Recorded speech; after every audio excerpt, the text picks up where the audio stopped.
इस आदमी ने मुझसे पूछा कि क्या मुझे कैंडी का पूरा गुच्छा चाहिए। सिर्फ बात यह है कि ये सब डॉलर के दरख्त के पीछे है। फितरी तौर पर मैंने कहा यकीनन, और वो मुझे दुकान के पीछे ले गया। अजनबियों के साथ अब की सबसे खौफनाक सूरत हाल क्या है। एक बूढ़ी औरत एक मोटल में मेरे और मेरी गर्लफ्रेंड के पास आई। उसने हमें बताया कि वो अपने कमरे में नहीं जा सकती।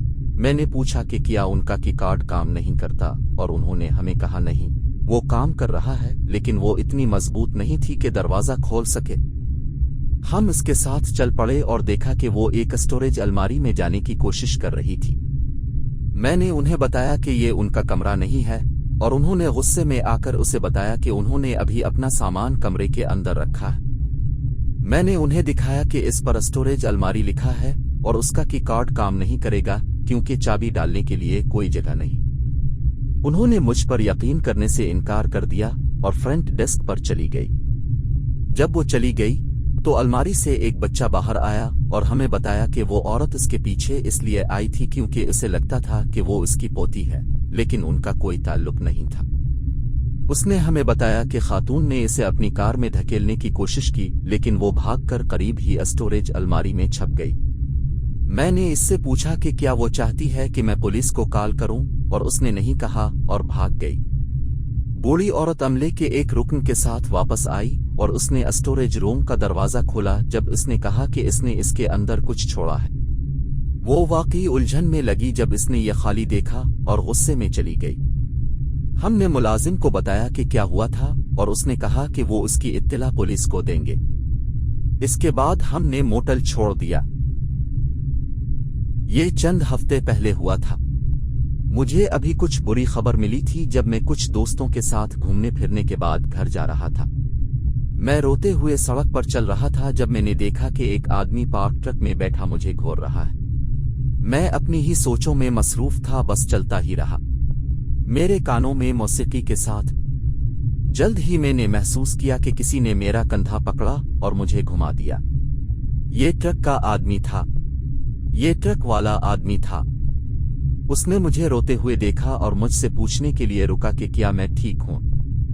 मैंने अपने एयर पिलगज निकाले और इसे बताने की कोशिश की कि मैं ठीक हूं और मैं सिर्फ घर जाना चाहता हूं। उसने मुझे गिले लगाया और मैं अपने आप को आंसू बहाने से नहीं बचा सका। ये रहमदिली के एक बेतरतीब अमल की तरह महसूस हुआ। फिर अचानक उसकी गिरफ्त सख्त हो गई और मुझे बेचैनी महसूस हुई, लेकिन इसने मुझे जाने नहीं दिया। मैंने इसकी तरफ देखा क्योंकि वो मुझसे काफी लंबा था और उससे गुजारिश की कि मुझे अकेला छोड़ दो। फिर इसने मुझे चूमने और अपने ट्रक की तरफ खींचने की कोशिश की, ये कहकर कि मैं कितना खूबसूरत था और मेरा नंबर मांग रहा था। मैंने घबराकर उसे लात मारने की कोशिश की, लेकिन वो मुझसे बहुत बड़ा था। मैं मदद के लिए चीखा और खुशकिस्मती से 2 आदमी करीब ही थे।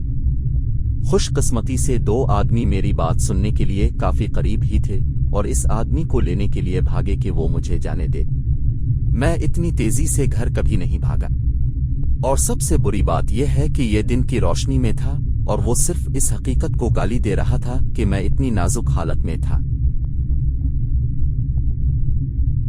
मैं डाउनटाउन में सेंट लुइस में बिलियर्ड्स गेम देखने जा रहा था और थोड़ा सा खो गया था। एक बेघर लड़का मेरे और मेरे दोस्त के पास आया और हमसे कुछ पैसे मांगे। हमने इसे कुछ नकद रकम दी और उससे पूछा कि क्या वो जानता है कि इसका ट्रेड सेंटर जाने का कौन सा रास्ता है जहां खेल था। उसने कहा जरूर, मेरे पीछे चलो। इस शख्स को इशारा करें जो हमें कुछ इंतहाई खाकी गलियों में ले जा रहा है। मैं और मेरा दोस्त एक दूसरे पर नजरें जमाने लगते हैं जैसे वो हम कत्ल होने वाले हैं। गली से बाहर आए और यकीन है कि उसने हमें एक जबरदस्त शॉर्टकट के साथ इसका ट्रेड सेंटर तक पहुंचाया था। बहुत अच्छा शख्स। सुबह 4 बजे लिफ्ट ले रहा हूं। बंदा मुझे उठाता है। इसकी आंखों में सिर्फ पुतलियां ही नजर आ रही थीं। 1 मिनट के लिए खामोशी से गाड़ी चलने के बाद इसका शुक्रिया अदा किया और अपना तारुफ करवाया। वो पूछता है कि क्या मेरे पास हथियार है। मैं कहता हूं कि नहीं। उसने अपने साथ वाले दरवाजे से एक नीले रंग का बड़ा कलम निकाला और मुझ पर जोर से फेंक दिया, शदीद आंखों में देखते हुए, यहाँ, इसे ले लो। अगर कोई आपको नुकसान पहुंचाने की कोशिश करता है तो इस पर वार करो और बच जाओ। मैं इसे ले लेता हूं। इसका शुक्रिया अदा किया। उसने फिर मुझे बताया कि ये यहां तक जा रहा है और मैं लिफ्ट के लिए इसका शुक्रिया अदा करता हूं और बाहर निकलता हूं। ये हाईवे का एक सीधा हिस्सा है। मेरे ख्याल में इसे एहसास हुआ कि इसने अपने मुसाफिर को मुसल्लह किया और डर था कि मैं इसे पेन के बू दूंगा।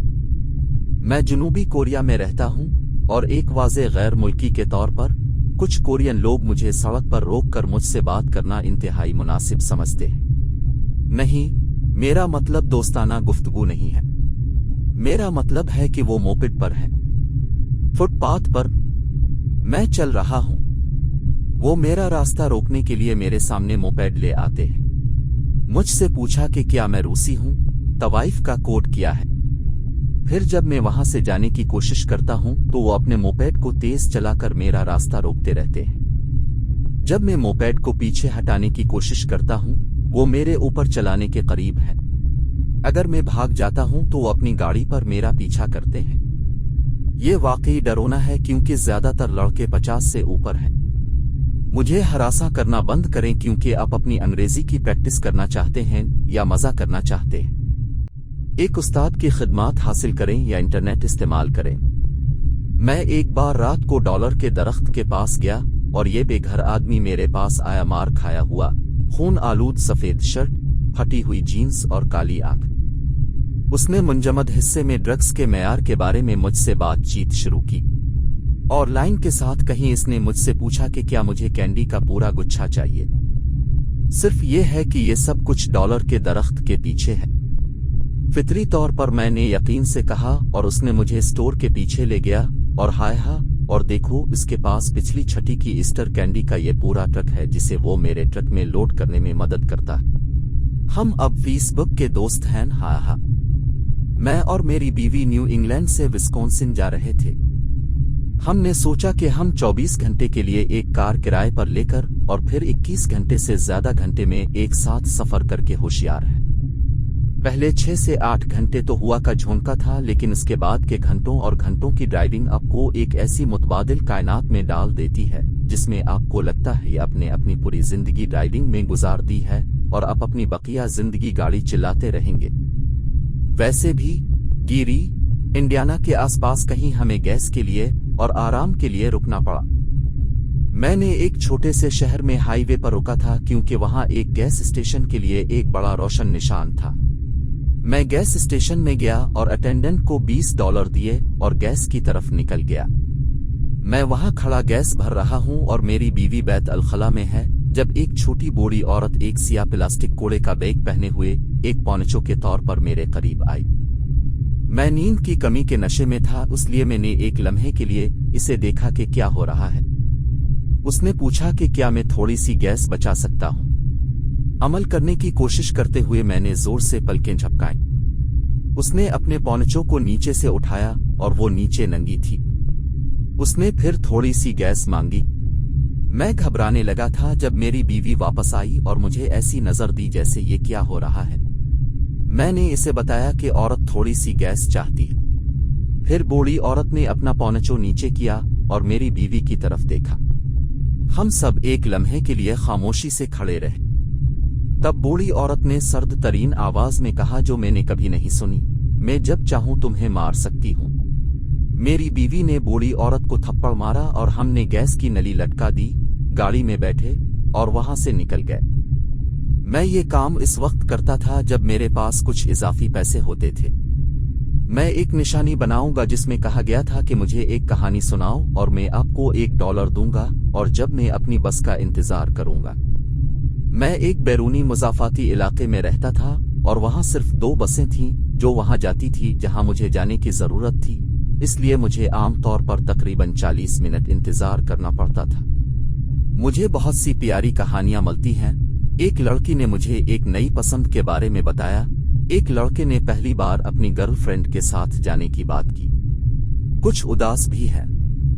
एक मुझे याद है कि एक लड़का टूट रहा है और उसके बारे में बात कर रहा है कि उसे किस तरह इसके घर से निकाल दिया गया था और वो बस लेकर अपने दोस्त के पास जा रहा था, कूड़े वाले थैले में इसके सामान के साथ।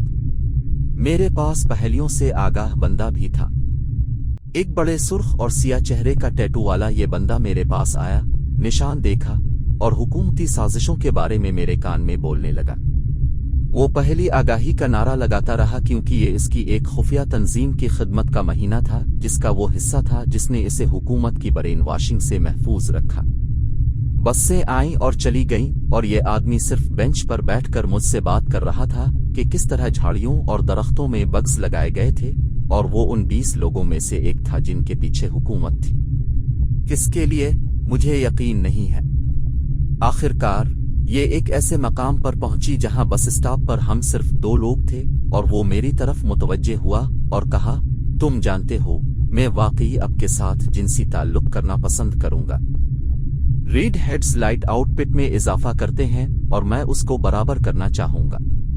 और मैंने सोचा अच्छा मुझे छर्रा मारा जाएगा कुछ और। मैंने पुरसुकून होने की पूरी कोशिश की और कहा मैं ऐसा नहीं करना चाहता, लेकिन पेशकश का शुक्रिया, और दुआ करने लगा कि मेरी बस जल्दी पहुंच जाए। पहेलियों से आगाह बंदा बिल्कुल कोल था। ये सब ठीक है, लेकिन अगर आप बुरा ना माने तो मैं आपकी बस आने तक आपके साथ इंतजार करना चाहूंगा। ये एक खतरनाक मोहल्ला है और मुझे आपका यहाँ अकेला फंसना पसंद नहीं, लेकिन अगर आप चाहें तो मैं चला जाऊंगा। तो वो मेरे साथ बैठा रहा यहाँ तक कि मेरी बस आ गई, अलविदा कहा और मैंने इसे दोबारा कभी नहीं देखा। सुनने के लिए शुक्रिया।